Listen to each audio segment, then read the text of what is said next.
नक्कीच तुम्ही ऐकलं नसेलच. घशाला खवखव होण्याचा त्रास परत सुरू झालाय.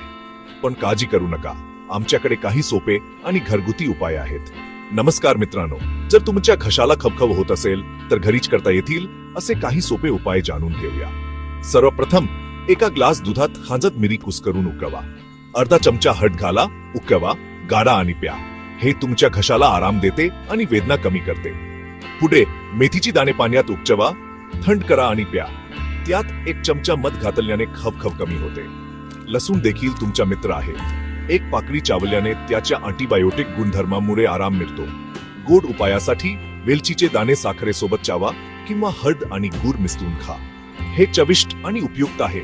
संशमनी वटी चावून पहा किंवा पाण्यात उकळलेल्या कडुनिंबाच्या पानामध्ये मध मिसळून गुळण्या करा. लगेच आराम मिळेल याची खात्री. शेवटी बडीशेप उकळवा, गारा आणि मध मिसळा.